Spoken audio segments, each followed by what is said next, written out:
अकेली नहीं हूँ इस खेल में। मेरे जैसे हजारों लड़कियां हैं जो अपने घर से भागकर इस रेगिस्तान में दफन हो चुकी है।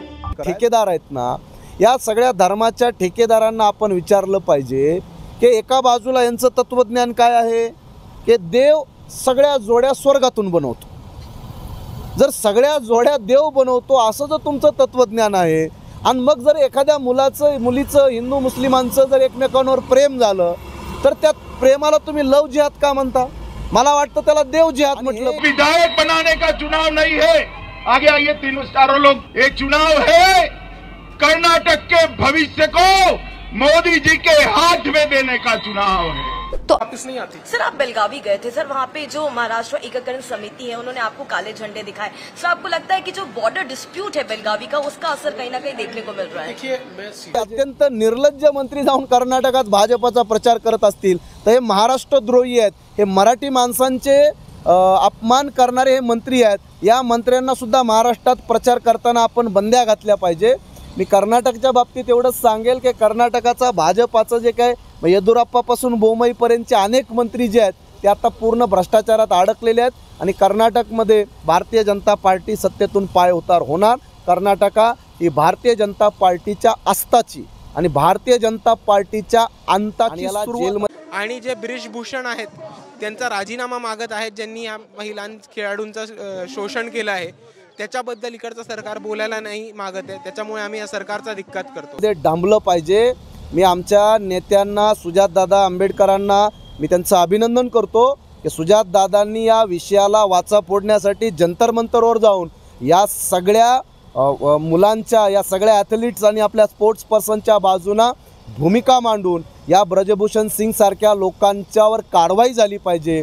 ही भूमिका घेणारे आमचे नेते सुजातदादा आंबेडकर, मी त्यांचं अभिनंदन करेल की ही अत्यंत गंभीर गोष्ट आहे। ठाकरे जर आले तर त्यांना मी अयोध्येत पाय ठेवता नेता असू द्या, जर त्यानं भाजपाच्या विरोधात तोंड उघडलं तर त्याला जेलमध्ये डांबण्याचे षडयंत्र सुरू आहेत आणि म्हणून कोणताच नेता एकतर तोंड उघडायला तयार नाही।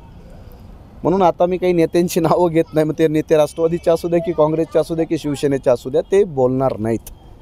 यास भाजपाला आणि RSSला खुल्यापणानं आव्हान करणारे आणि भाजपाला चॅलेंज करणारे आज बाळासाहेब आंबेडकर हे एकमेव नेते आहेत आणि म्हणून मला निरोगी उत्तम आणि दीर्घ आयुष्य बाळासाहेबांना लाभो आणि बाळासाहेबांच्या हातूनच भारतीय जनता पार्टी आणि RSSचा खात्मा होईल अशा प्रकारची या निमित्तानं सदिच्छा व्यक्त आपण बघितलं तर त्याच्यावर सुद्धा हा गौतम अदानीनं ताबा मारला आहे। त्यामुळे दुसरं BBC सारखं चॅनल असेल, BBCवर सुद्धा धाडी मारून ते सुद्धा बंद करण्याचे षडयंत्र चालू आहेत। त्यामुळे या देशातल्या खऱ्या वंचित पीडित बहुजन घटकाचा आवाज दाबला जातोय, पण सोशल मीडियामध्ये असे अनेक चॅनल आहेत सम्यक क्रांतीसारखे की ज्यांच्यामुळं हा आवाज जनतेपर्यंत पोहोचवला जातोय। तुमच्या या यूट्यूब चॅनलला माझ्या हार्दिक शुभेच्छा। पंढरपूरचा विठ्ठल रुक्माईचा जो काही मंदिराचं जे काही संस्थान आहे ते संस्थान, ते मंदिर बांधणारे, त्या परिसरामध्ये जीवन जगणारा वडार समाज मोठ्या संख्येने आहे आणि त्या पंढरपूरच्या मंदिर संस्थानावर एक सदस्य वडार समाजाचा घेण्यात यावा अशी सुद्धा भूमिका मांडण्यात आलेली आहे, पण अद्यापपर्यंत काही सदस्य वडार समाजाचा सुद्धा खासदार झाला पाहिजे ही भूमिका घेणारी वंचित बहुजन आघाडी आणि Balasaheb Ambedkar. Everyone, please follow, like, share, comment and subscribe the Samyak Kranti channel. Thank you. जय भीम, जय संविधान। आज आपण या ठिकाणी पिंपरी येथील वडार समाज महामेळावा या ठिकाणी आलेलो आहे आणि या ठिकाणी आताच सभा पार पडलेली आहे। बाळासाहेब आंबेडकर यांचं एक खूप चांगल्या प्रकारे मार्गदर्शन झालेलं आहे। तसेच वंचित बहुजन आघाडीचे उपाध्यक्ष, महाराष्ट्र प्रदेश उपाध्यक्ष सर्वजित बनसोड यांनी सुद्धा मार्गदर्शन केलेलं आहे। आज आपण खूप दिवसातून त्यांच्याशी चर्चा करत आहोत। ते आपल्यासोबत आलेले आहेत। सारखे दौरे मेळावे या अनुषंगाने ते पुण्याबाहेर असतात, लवकर त्यांची भेटगाठ होत नाही, टायमिंग जुळत नाही, परंतु आज ते भेटलेले आहेत। सर, काय सांगाल, आजचा हा मेळावा पार पडलेला आहे, कशा प्रकारे तुम्ही वडार समाजाबद्दल जे काय मार्गदर्शन केलेलं आहे, जे काय त्यांचं जे काय गुणगौरव केला आहे, काय सांगाल?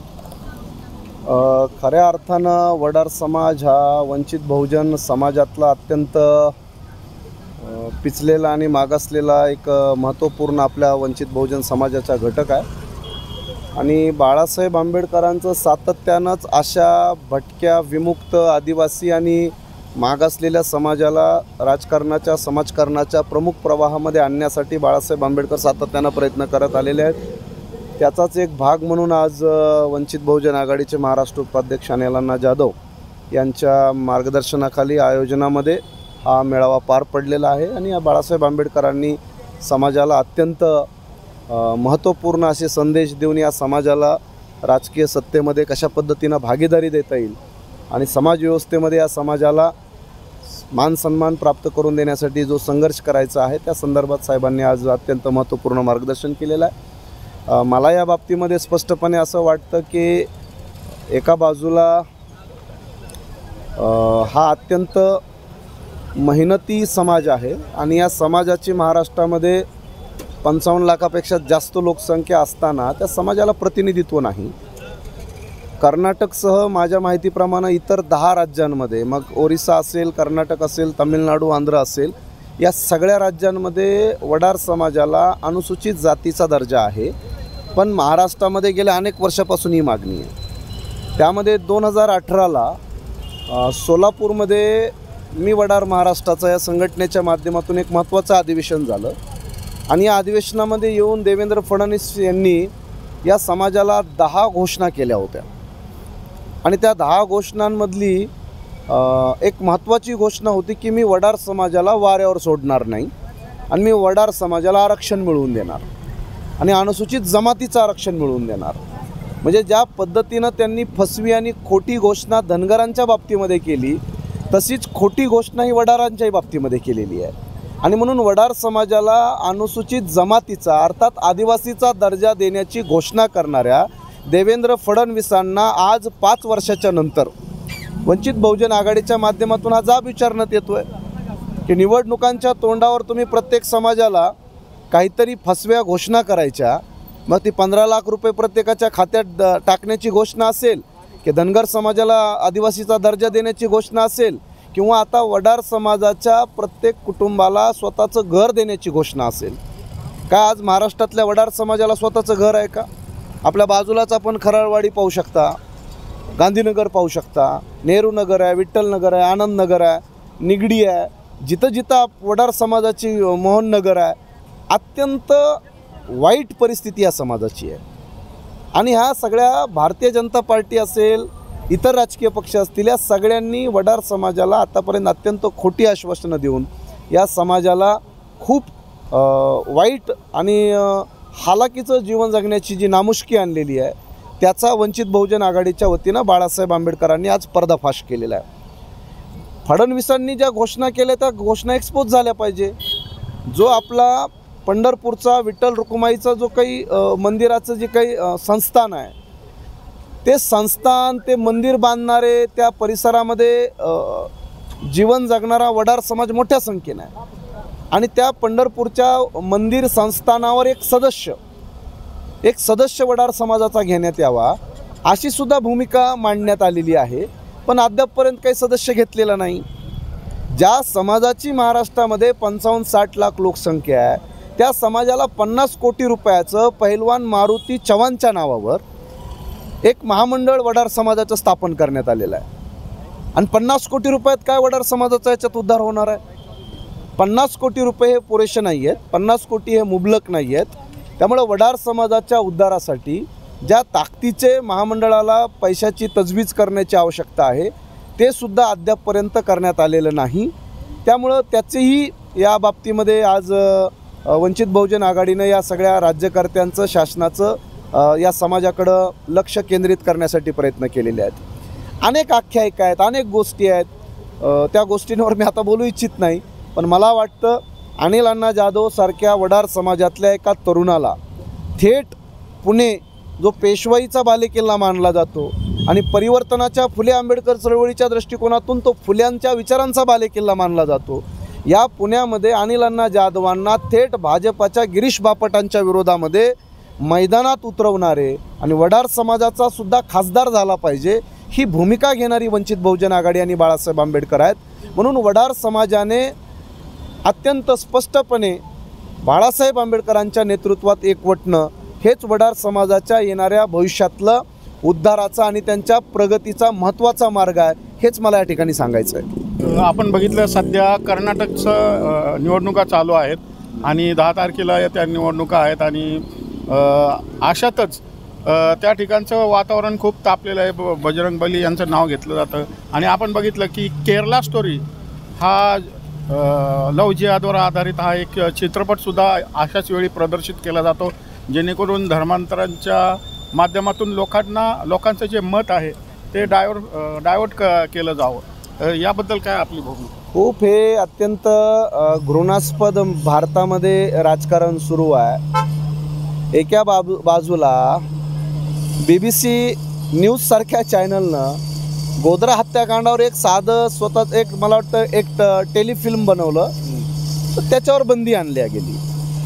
काश्मीर फाईल्स असेल, त्याच्यानंतर तुमचा पद्मावत असेल, त्याच्यानंतर बाजीराव मस्तानी असेल, आता तो गंगूबाईचा काही काठियावाडीचा चित्रपट असेल, शिवाजी महाराजांच्या नावावर आत्ता काहीतरी महाराष्ट्रात 1-2 चित्रपट आले. म्हणजे ही चित्रपटांच्या नावाखाली जे खोटा इतिहास सांगण्याचे जे काही धंदे चालू आहेत त्याच्यावर सुद्धा मोठ्या प्रमाणामध्ये या सेन्सॉर बोर्डानंच याला मुळात कात्री लावणं गरजेचं आहे. मला या सगळ्या प्रकरणातून असं वाटतं की हे सेन्सर बोर्डच काही कुचकामी आहे का? म्हणजे सेन्सर बोर्डानं प्रत्येक गोष्टीची तपासणी करून सेन्सर बोर्डामध्ये मला वाटतं की खऱ्या अर्थानं इतिहासाचे वास्तविक जे संशोधक आहेत, अभ्यासक आहेत, PhD होल्डर आहेत, ज्यांना भारत सरकारनं इतिहास संशोधक म्हणून ज्यांना मान्यता दिलेली आहे, अशा लोकांचा सेन्सर बोर्डावर सदस्य म्हणून त्यांची सुद्धा वर्णी लागली पाहिजे. तरच हे सगळे खोटे अपप्रचार आणि खोट्या गोष्टी थांबतील. जर ते काल्पनिक असेल आणि एंटरटेनमेंट असेल तर भाग वेगळा आहे, पण काही चित्रपट हे ऐतिहासिक आहेत, इतिहासाच्या सत्यपटलावरचे आहेत, असं दाखवून जे खोट्या स्टोऱ्या दाखवल्या जातात त्याच्यावर पण बंदी आणली पाहिजे. केरला स्टोरी बेसिकली मी हा काही चित्रपट पाहिलेला नाही, पण जे काही मला माहिती भेटत आहे की हा लव जिहादच्या संदर्भातला आहे. मला लव जिहादच्या बाबतीमध्ये म्हणजे जिहाद या शब्दाचा अर्थच काय घेतात तेच काही समजायला तयार नाही.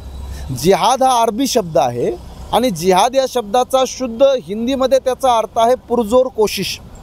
ज्याला शुद्ध मराठीत जर बोलायचं म्हटलं तर मजबूतीनं प्रयत्न करणं, जीवापाड किंवा प्राणपणाने प्रयत्न करणं याला जिहाद म्हणतात. जिहाद ही संकल्पना काय आहे? म्हणजे अरबी शब्दांचे चुकीचे अर्थ काढायचे. जिहाद आहे हा लव जिहादच्या नावाखाली हा का जो काही अकराळ विकराळ स्वरूप आहे. मग नितीन आगेचा जो खून झाला तो सुद्धा लव जिहादच आहे ना. नितीन आगेचा झाला, आपल्या पिंपरीतल्या विराज जगतापचा खून झाला, तो काय आहे? तो सुद्धा लव जिहाद आहे. या मुंबईमध्ये स्वप्नील सोनवणेचं एका आगरी समाजाच्या मुलीसोबत प्रेम होतं, त्याचा खून केला, तो काय आहे? तो लव जिहाद मानायचा का आम्ही? म्हणजे इथल्या अनुसूचित जातीच्या मुलींच्या जाती आणि प्रेमामुळे जेव्हा हत्या होतात तेव्हा त्याला तुम्ही नाव द्यायचं खाप पंचायतचा निर्णय झाला, हा धर्माचा निर्णय झाला. म्हणून या सगळ्या अत्यंत भंपक गोष्टी आहेत. कायद्यामध्ये अशी कुठलीही तरतूद नाही आहे. कायदा जातीला मानत नाही, लिंगाला मानत नाही, वंशाला मानत नाही, रंगाला मानत नाही. आणि हे लव जिहाद मला एका बाजूला म्हणायचं आहे की हे जे कोणी धर्माचे ठेकेदार आहेत ना, या सगळ्या धर्माच्या ठेकेदारांना आपण विचारलं पाहिजे की एका बाजूला यांचं तत्त्वज्ञान काय आहे की देव सगळ्या जोड्या स्वर्गातून बनवतो. जर सगळ्या जोड्या देव बनवतो असं जर तुमचं तत्त्वज्ञान आहे आणि मग जर एखाद्या मुलीचं हिंदू मुस्लिमांचं जर एकमेकांवर प्रेम झालं तर त्या प्रेमाला तुम्ही लव जिहाद का म्हणता? मला वाटतं त्याला देव जिहाद म्हटलं पाहिजे. जर देवच सगळ्या जोड्या जोडतो तर याला लव जिहाद बोलण्याच्या ऐवजी देव जिहाद बोललं पाहिजे. पण हे बदमाश असे बोलणार नाहीत. त्यामुळे या सगळ्या बदमाशांचे नकाब फाडण्याचं काम आम्ही महाराष्ट्रभर करत असतो. त्यामुळं आता हे काय काय करतील माहीत नाही. आत्ता मध्यंतरी एक भाजपाचा मंत्री कुठंतरी भाषणात बोलला त्या व्हॅलेंटाईन डे साजरा न करता काऊ हा डे साजरा केला पाहिजे. म्हणजे गाईला मिठी मारणारा दिवस साजरा केला पाहिजे. आता हे काय काय करतील माहीत नाही. कारण विष्णूचा एका अवतारातला एक अवतार वराह अवतार आहे. वराहाला हा संस्कृत शब्द आहे, त्याला मराठीमध्ये आपण डुक्कर म्हणतो. मग कधी कधी हे वराह डे पण साजरं करू शकतात. हे कोणते डे साजरे करतील माहीत नाही. म्हणून हे देव आणि जात आणि धर्माच्या नावाखाली जे काही स्तोम माजवलं जातं आहे हे अत्यंत कुचकामी आहे. आणि भारतीय संविधानानुसार या सगळ्या बदमाश लोकांवर 295 153 खटले दाखल करून हे जेलात डांबले पाहिजे. हे या देशामधली शांतता अराजकता पसरवत आहेत आणि शांतता भंग करत आहेत. म्हणून मी आपल्या माध्यमातून एवढाच सल्ला देऊ इच्छितो अशा भंपक लोकांना की जरा कृपा करून तुम्ही जरा भानावर या. आता मनुस्मृतीचं राज्य चालत नाही आहे ते तुम्हाला वाटतं, पण इथं आता संविधानाचं राज्य चालतं आणि संविधानानुसार प्रत्येकाला आपापली अभिव्यक्ती स्वातंत्र्य आहे. त्या अभिव्यक्ती स्वातंत्र्याचा स्वीकार करा, धिक्कार करा, हा प्रत्येकाचा अधिकार आहे. पण याच्यावरून तुम्ही माणसांच्या कत्तली करणं, माणसांचे खुनं करणं हे अत्यंत चुकीचं आहे. त्यामुळं मी त्या केरला स्टोरीच्या बाबतीमध्ये जेव्हा मी पाहिल त्याच्यानंतर विस्तारित स्वरूपात बोलेन. आपण बघितलं की कर्नाटकमध्ये इलेक्शन चालू आहे आणि त्या ठिकाणी अमित शहा, नरेंद्र मोदी पूर्ण भाजपचं केंद्रीय मंत्रिमंडळ येऊन तिथं बसलेलं आहे आणि जणू काय असं आणतात की आता आम्ही जिंकलेलो आहे आणि मीडियासुद्धा तेच सांगत आहे. तर काय परिस्थिती वाटते तुम्हाला त्या ठिकाणी जे काय असं? आणि आपण बघितलं की बऱ्याच स्टेटमध्ये भाजपची पूर्ण एक हाती सत्ता नाही आहे. तर काय सांगाल या कर्नाटक? मुळात आता भारतीय जनता पार्टी हा कर्नाटकमध्ये भारतीय जनता पार्टीचा पराजय होणार आहे हे निश्चित आहे. त्यामुळं भाजपानंही चालवलेली केविळवाणी धडपड आहे. सगळे एक्झिट पोल असतील, पब्लिकचा जो काही विरोधकांच्या सभांना होत असलेला जो काही सपोर्ट आहे त्याच्या आधारावर आणि भारतीय जनता पार्टीचे जे आताचे मुख्यमंत्री आहेत बोमई, त्या बोमईनं आपल्या महाराष्ट्राच्या सीमेवरच्या बेळगाव असेल, भालकी असेल, बिजापूर असेल, औराद शहाजानी असेल, गुलबर्गा असेल, हा जो काही आपला मराठी भाषिक पट्टा आहे कर्नाटकमधला, या मराठी भाषिक पट्ट्यामध्ये आम्ही महाराष्ट्राच्या मंत्र्यांना पाय ठेवू देणार नाही. चंद्रकांत पाटलांची हिंमत झाली नाही धमकी दिल्यानंतर. त्यामुळे हे भाजपाचे फुसके फटाके यांना लाज वाटली पाहिजे की तुमचा भाजपाचा मुख्यमंत्री तुम्हाला कर्नाटकात पाय ठेवू देत नाही आणि हे महाराष्ट्राचे मंत्री, त्याच्यामध्ये चंद्रकांत पाटील आणि आणखी कोणतरी मंत्री आहेत, हे ढुंगणाला पाय लावून पळून गेले. यांनी कर्नाटकात पायसुद्धा ठेवला नाही. यांना शरम वाटली पाहिजे की ते कर्नाटकातलं सरकार वाचवायला हे महाराष्ट्राचे मुख्यमंत्री देवेंद्र फडणवीस तिथं जाऊन प्रचार करतात. तुम्हाला लाजा वाटतात का? जेव्हा ते महाराष्ट्रातल्या जनतेला साधं पाणी द्यायला तयार नाहीत, महाराष्ट्रातल्या जनतेला तिथं मंत्र्यांना, तो पण बाबासाहेब आंबेडकरांच्या 6 डिसेंबरच्या महापरिनिर्वाणाचा काहीतरी कार्यक्रम होता, त्या कार्यक्रमाला प्रवेश दिला नाही या मंत्र्यांना. आणि हे अत्यंत निर्लज्ज मंत्री जाऊन कर्नाटकात भाजपाचा प्रचार करत असतील तर हे महाराष्ट्रद्रोही आहेत. हे मराठी माणसांचे अपमान करणारे हे मंत्री आहेत. या मंत्र्यांना सुद्धा महाराष्ट्रात प्रचार करताना आपण बंद्या घातल्या पाहिजे. मी कर्नाटकच्या बाबतीत एवढंच सांगेल की कर्नाटकाचा भाजपाचं जे काय येदुरप्पापासून बोमईपर्यंतचे अनेक मंत्री जे आहेत ते आता पूर्ण भ्रष्टाचारात अडकलेले आहेत आणि कर्नाटकमध्ये भारतीय जनता पार्टी सत्तेतून पाय उतार होणार. कर्नाटका ही भारतीय जनता पार्टीच्या अस्ताची आणि भारतीय जनता पार्टीच्या अंताची सुरुवात असेल. आत्ताच महाराष्ट्रात झालेल्या पदवीधरच्या निवडणुका असतील, शिक्षक मतदारसंघाच्या असतील की आत्ता कृषी उत्पन्न बाजार समितीच्या असतील, प्रत्येक निवडणुकीमध्ये भारतीय जनता पार्टीचा धुव्वा उडालेला आहे. भारतीय जनता पार्टी बेमोतपणे हारलेली आहे. त्यामुळे भारतीय जनता पार्टी संपण्याची सुरुवात झालेली आहे. याची चाहूल भाजपाला लागलेली आहे. त्यामुळे कर्नाटक हा महाराष्ट्राचा नाही, भारताच्या राजकारणाच्या इतिहासातला एक महत्त्वाचा अध्याय सुरू होणार आहे. भारतीय जनता पार्टी संपणार आहे. भारतीय जनता पार्टीचा अस्त सुरू झालेला आहे. तुम्ही निकालानंतर बघा, कर्नाटकात भारतीय जनता पार्टी सपशेल निवडणूक हारणार आहे. शेवटचा प्रश्न, आपण बघितलं की सुजात साहेब दिल्लीला जंतर मंतरला जाऊन आले. त्यांनी ज्यांनी आपल्या भारताला याच्यामध्ये आंतरराष्ट्रीय स्तरावर पदक दिलं, आपलं नाव लौकिक केलं, ते जे फोगाट जे काय असतील त्यांच्यासाठी त्या ठिकाणी गेले. ब्रिजभूषण याला पूर्णपणे वाचवण्याचा प्रयत्न केला जातो आहे. त्याच्यावर अनेकांनी आरोप केलेले आहेत, पण केंद्र सरकार आंधळं झालेलं, बहिरं झालेलं आहे. कायदा म्हणजे केंद्र सरकारने कायदा धाब्यावर धरून त्या ठिकाणी ब्रिजभूषणला वाचवण्याचा प्रयत्न केलेला आहे. काय सांगाल त्याला? एकतर ही अत्यंत निंदाजनक आणि निर्लज्ज प्रकार आहे. भारताला आंतरराष्ट्रीय स्तरावर अत्यंत सन्मानाचं स्थान मिळवून देणारे हे सगळे ॲथलेटिक्स आहेत, स्पोर्ट्स पर्सन्स आहेत आणि या सगळ्या लोकांचा जो अपमान चाललेला आहे तो अत्यंत बिभत्स स्वरूपाचा आहे, लाजिरवाणा आहे. जेव्हा आपण सगळ्यांनी दंगल चित्रपट पाहिला त्याच दिवशी आपल्या सगळ्यांना फार उकळ्या फुटल्या होत्या या सगळ्या स्पोर्ट्स पर्सनच्या बाबतीमध्ये, कुस्तीपट्टूंच्या बाबतीमध्ये. त्याच्यानंतर ज्या दिवशी यांना गोल्ड मेडल मिळतं, सिल्वर मिळतं, ब्रॉन्झ मिळतं इंटरनॅशनल स्पर्धांमध्ये, मग फक्त तेवढ्या दिवसापुरतं यांचा मानसन्मान होतो. आणि प्रश्न आता फक्त मानसन्मानाचा नाही आहे.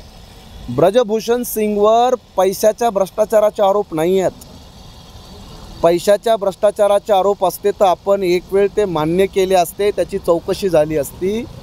आपल्या जेवढ्या इंटरनॅशनल ॲथलेटिक मुली आहेत, महिला आहेत, अशा महिलांच्या लैंगिक सेक्शुअल हॅरॅसमेंटचा त्याच्यावर आरोप लागलेला आहे.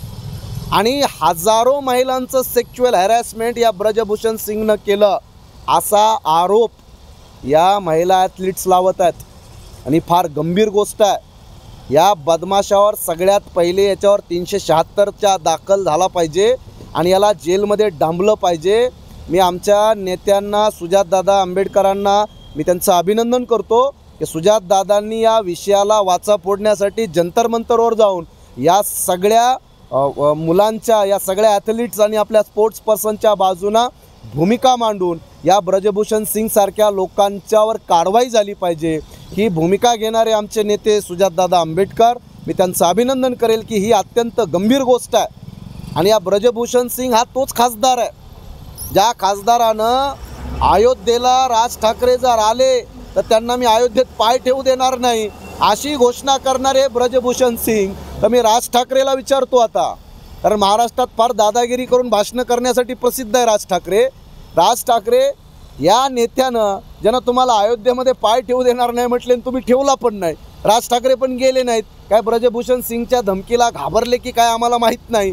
पण आज या देशातले स्पोर्ट्स पर्सन, मुली आणि महिला या माणसावर गंभीर आरोप लावत आहेत. तर तुम्ही या माणसाला जेलमध्ये डांबण्यासाठी काही प्रयत्न करणार आहात की नाही? त्यामुळे ब्रजभूषण सिंग याच्यावर लागलेले आरोप फार गंभीर आहेत. शासनाने या आरोपाची दखल घ्यावी. अन्यथा जे पंजाब आणि हरियाणातल्या शेतकऱ्यांनी या मगरूर प्रधानमंत्री मोदी आणि अमित शहाला जसं शेतकरी बिलाच्या बाबतीत झुकवलं, मला पूर्ण खात्री आहे की पंजाब आणि हरियाणातली जी माती आहे आणि तिथली जी माणसं आहेत, ती किती जरी तिस्मार खान असला, किती जरी हुकुमशाह असला, तरी त्याला गुडघ्यावर आणतात. आणि येणाऱ्या काळामध्ये हे सगळे आपल्या देशातले ॲथलीट्स आणि स्पोर्ट्स पर्सन हे सगळे आणि पंजाब, हरियाणा, दिल्लीच्या भागातले स्वाभिमानी नागरिक या मुद्द्यावर सुद्धा प्रधानमंत्र्याला, आणि कारण हे पाठीशी घातलेलं आहे प्रधानमंत्र्यांना आणि गृहमंत्र्यांना, ब्रजभूषण सिंगला पाठीशी घातलेलं आहे. कायद्यामध्ये जेव्हा एखादी तक्रार होते तर तात्काळ जेव्हा तुमच्यावर लैंगिक शोषणाची, आणि ती पण सामूहिक, शेकडो मुलींचं लैंगिक शोषण केलं अशी तक्रार आहे, आणि त्या तक्रारीला कोणी कसलीच किंमत देत नसेल तर ही अत्यंत भयानक गोष्ट आहे. जे इंटरनॅशनल पातळीवर गोल्ड मेडलिस्ट आणि वेगवेगळे पदकं घेणाऱ्या मुलींची ही जर अवस्था असेल तर भारतातल्या सामान्य मुलींचं काय असेल? ही अत्यंत आपल्या सगळ्यांसाठी लाजिरवाणी गोष्ट आहे. न्याय मागावा लागतो, जंतर मंतरवर बसावं लागतं. आणि देशाचे प्रधानमंत्री, कधी प्रियंका गांधीच्या लग्नामध्ये जाणारे प्रधानमंत्री, कधी कुठल्या हिरो हिरोईनच्या सोबत फोटो काढणारे प्रधानमंत्री, अरे ज्यांनी देशाचं नाक खऱ्या अर्थानं उंचवलं त्यांच्यावर इतके गंभीर आरोप होत असताना जर प्रधानमंत्र्याच्या तोंडून एक चकार शब्द निघत नसेल, मला शरम वाटते की कुठल्या तरी एका क्रिकेटरच्या साध्या अंगठ्याला, मला वाटतं गौतम गंभीरच की काय, गौतम गंभीर त्यांच्या BJPचा खासदार आहे आता. प्रधानमंत्री मोदी आणि अमित शहा, तुम्हा दोघांनाही थोडीशी लाज वाटली पाहिजे की साध्या एका क्रिकेटरच्या बोटाला लागलं, जखम झाली तर त्याची जखम दुरुस्त व्हावी म्हणून ट्विट करणारे तुम्ही प्रधानमंत्री आणि नेते. आज आपल्या महिला सगळे क्रिकेट प्रेमी, आपले महिला स्पोर्ट्स पर्सन्स, हे ॲथलेटिक, हे तुमच्यावर, तुमच्या खासदारावर आणि तुमच्या मंत्र्यावर थेट बलात्कारापासून लैंगिक शोषणाचे आरोप लावत आहेत, आणि तुम्ही मात्र तोंडातमध्ये मुग गिळून गप्प बसलाय. ही अत्यंत लाजिरवाणी गोष्ट आहे. मी या सगळ्या बाबींचा निषेध करतो आणि यांच्यासाठी युद्ध पातळीवर लढा लढणारे आमचे युवा नेते सुजातदादा यांचं मी अभिनंदन करतो आणि त्यांच्या भूमिकेसोबत आम्ही ठामपणे उभे आहेत. सर, उद्या श्रद्धेय बाळासाहेब आंबेडकर यांचा वाढदिवस आहे. एकमेव असं व्यक्तिमत्व आहे जे आज देशाला तारू शकतं, बहुजनांना तारू शकतं. या हुकुमशहांना टक्कर देणारा एकमेव व्यक्तिमत्व आहे. तर त्यांच्या वाढदिवसाबद्दल आपण कशा प्रकारे शुभेच्छा द्याल, काय सांगाल? आपल्या सर्वांना एवढं तर लक्षात आलं असेल की कितीही मोठा नेता असू द्या, जर त्यानं भाजपाच्या विरोधात तोंड उघडलं तर त्याला जेलमध्ये डांबण्याचे षडयंत्र सुरू आहेत. आणि म्हणून कोणताच नेता एकतर तोंड उघडायला तयार नाही. म्हणून आता मी काही नेत्यांची नावं घेत नाही, मग ते नेते राष्ट्रवादीचे असू दे की काँग्रेसचे असू दे की शिवसेनेचे असू द्या, ते बोलणार नाहीत. यास भाजपाला आणि RSSला खुल्यापणानं आव्हान करणारे आणि भाजपाला चॅलेंज करणारे आज बाळासाहेब आंबेडकर हे एकमेव नेते आहेत. आणि म्हणून मला वाटतं त्यापैकी एक बाळासाहेब आंबेडकर आहेत. 10 मेला साहेबांच्या वाढदिवसाच्या निमित्तानं महाराष्ट्रातले लाखो तरुण शपथ घेणार आहेत की महाराष्ट्राचं देशाचं राजकारण बाळासाहेब आंबेडकरांना विश्वासात आणि विचारात घेतल्याशिवाय आणि बाळासाहेब आंबेडकरांशिवाय या देशाचं आणि महाराष्ट्राचं राजकारण चालता कामा नये. मी या निमित्तानं बाळासाहेब आंबेडकरांना आपल्या चॅनलच्या माध्यमातून वाढदिवसाच्या हार्दिक शुभेच्छा देतो आणि कामना करतो की त्यांना निरोगी, उत्तम आणि दीर्घ आयुष्य बाळासाहेबांना लाभो आणि बाळासाहेबांच्या हातूनच भारतीय जनता पार्टी आणि RSSचा खात्मा होईल, अशा प्रकारची या निमित्तानं सदिच्छा व्यक्त करतो. आणि तुमच्या चॅनलला सुद्धा सगळ्या दर्शकांना विनंती करतो की सम्यक न्यूज असेल, आमचं सम्यक क्रांती असेल, या सगळ्या आपल्या वंचित बहुजन समाजाच्या चॅनल्सला सबस्क्राईब करा. कारण जे आपले चॅनल म्हणून आपण ज्यांच्याकडे पाहतो, मग NDTV सारखं एक चॅनल आपण बघितलं तर त्याच्यावर सुद्धा हा गौतम अदानीनं ताबा मारला आहे. त्यामुळं दुसरं BBC सारखं चॅनल असेल, BBCवर सुद्धा धाडी मारून ते सुद्धा बंद करण्याचे षडयंत्र चालू आहेत. त्यामुळे या देशातल्या खऱ्या वंचित पीडित बहुजन घटकाचा आवाज दाबला जातोय. पण सोशल मीडियामध्ये असे अनेक चॅनल आहेत सम्यक क्रांतीसारखे की ज्यांच्यामुळं हा आवाज जनतेपर्यंत पोहोचवला जातोय. तुमच्या या YouTube चॅनलला माझ्या हार्दिक शुभेच्छा. धन्यवाद.